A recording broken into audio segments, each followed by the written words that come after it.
Months पहले आए थे। जब हमारे पास आए थे पेशेंट को काफ़ी तकलीफ़ था। उनका ऑलमोस्ट इधर काफ़ी साल से सांस में परेशानी के लिए और काशी के लिए बहुत जगह पे उन्होंने दिखाया है, और दिखाने के बाद भी और काशी और सांस में परेशानी कम नहीं हुआ। और रांची से हमारा पास यशोदा हॉस्पिटल सोमाजीगुड़ा में फर्दर एवेल्यूशन के लिए इधर से डॉक्टर्स हमारे पास भेजे थे। जब हमने पेशेंट को देखा था, she was suffering from a condition called severe आस्मा।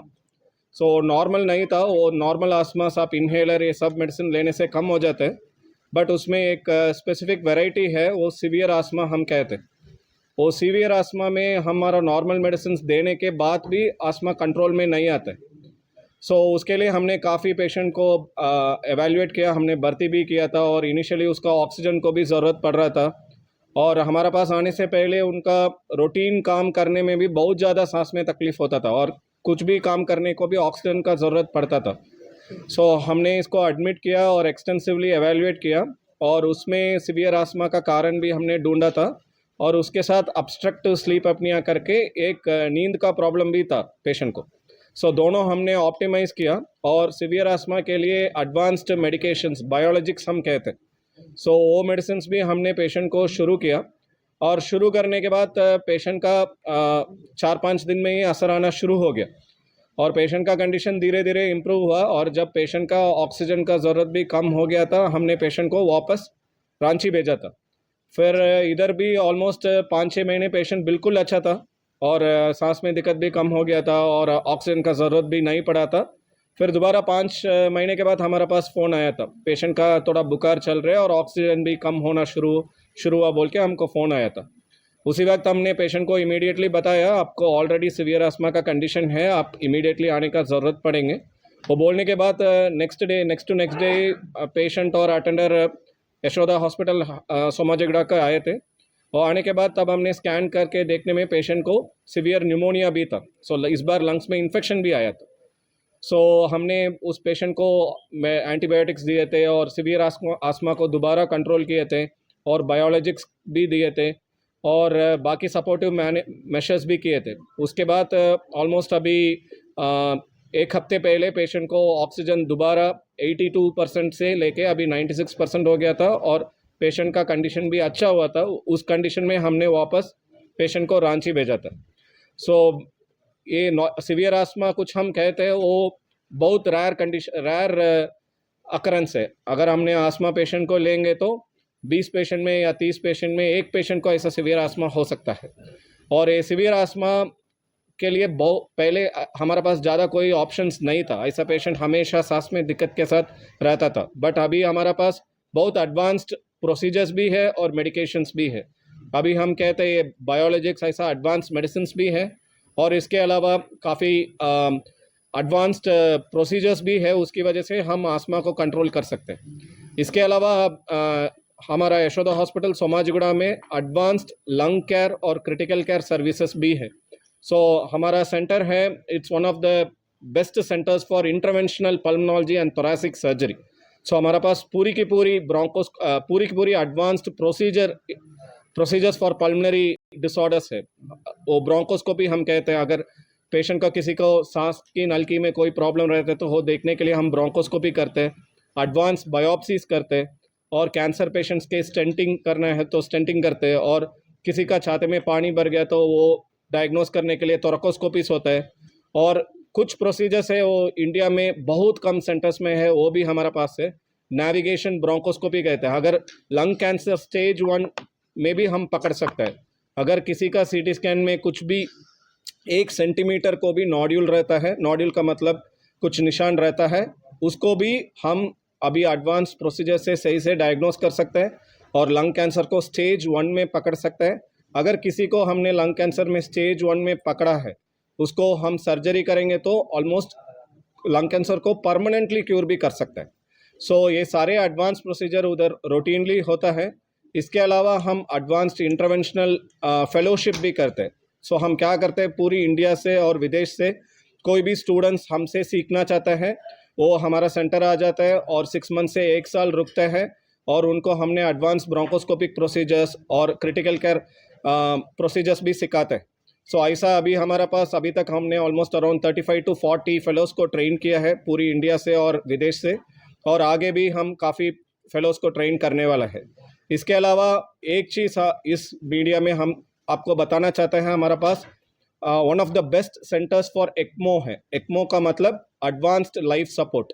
सो अगर आपको कभी भी कोई पेशेंट वेंटिलेटर में इम्प्रूव नहीं हुआ है, वेंटिलेटर देने के बाद भी पेशेंट का ऑक्सीजन इम्प्रूव नहीं हुआ है, उस पेशेंट को हम एडवांस्ड लाइफ सपोर्ट सिस्टम में लगा सकते हैं। उसका हम कहते हैं एक्स्ट्रा कॉर्पोरियल मेम्ब्रेन ऑक्सीजनेशन।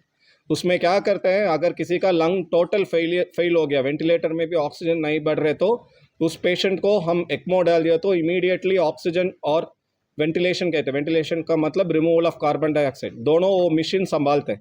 इसके बीच में हम पेशेंट को अच्छा सा ट्रीट करके, कोई पेशेंट मरने वाला थे उनको भी हम बचा सकते हैं। सो अभी हमारा पास रूटीनली एयर ट्रांसफर्स में काफ़ी पेशेंट ऐसा पेशेंट आ जाते हैं। हम क्या करते हैं, अगर कोई भी पेशेंट को मान लो रांची में भी वेंटिलेटर पे है, अच्छा सा इम्प्रूवमेंट नहीं हुआ, तो हमारा टीम उधर जाके उस पेशेंट को एक्मो में डाल के हम एक्मो में भी एयर ट्रांसफ़र कर सकते हैं, और उधर आने के बाद भी एक्मो से अच्छा सा ट्रीट करके एक्मो निकाल के वापस ऐसा पेशेंट को पैदल हो जाएगा सर। नमस्कार, मैं doctor Manjunath, thoracic surgeon, Yashoda hospital Hyderabad से।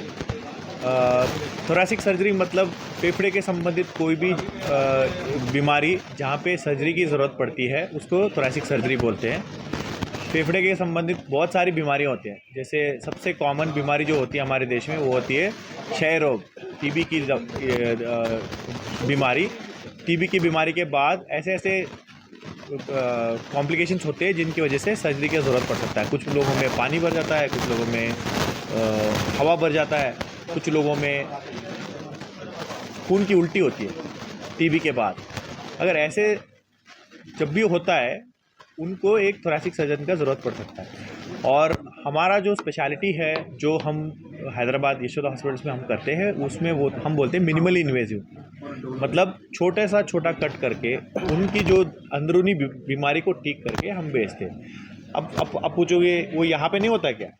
बिल्कुल नहीं होता। रांची जैसी जगह में रांची, रायपुर, नागपुर, जबलपुर ऐसे प्लेसेस में ये सर्जरी बहुत कम होती है, और हमारे यहाँ पे बहुत ज़्यादा होती है, क्योंकि यहाँ के जो मरीज़ आते हैं, बहुत सारे मरीज़ वहाँ आते हैं इसी इलाज के लिए। और इसका सबसे बड़ा फ़ायदा ये होता है कि जैसे मरीज़ आता है, सर्जरी होता है, 2 या 3 दिन में घर पे हम छुट्टी करते हैं और हफ्ते भर बाद वापस काम करने लग जाते हैं। मेरे से कुछ मरीज़ ऐसे हैं जिन्होंने बुधवार को ऑपरेशन कराया और शनिवार को काम पे गए। तो ये सबसे मतलब फेफड़ा निकालना किसी का तो बहुत बड़ा बात होता है, बट फिर भी हमारी जो टेक्निक है उसकी वजह से बहुत जल्दी रिकवर होता है पेशेंट और जल्दी काम पे लग जाता है। इसीलिए हम एक्सपेक्ट करते हैं कि पेशेंट्स रांची, रायपुर, नागपुर जैसे जगह से हमारे पास आए। झारखंड में गरीब पुअर स्टेट में भी गिना जाता है। यहाँ पे 57 लाख परिवार ऐसे हैं जो गरीब फैमिली से आते हैं। इतना खर्चा वहन करना और बात हो जाती है। उन मरीजों के लिए क्योंकि आपके पास पता आयुष्मान से टाइप है क्या, और कैसे होता है? नहीं, एक्चुअली आयुष्मान से हमारा टाइप नहीं है, बट मैं एक बात बताता हूँ।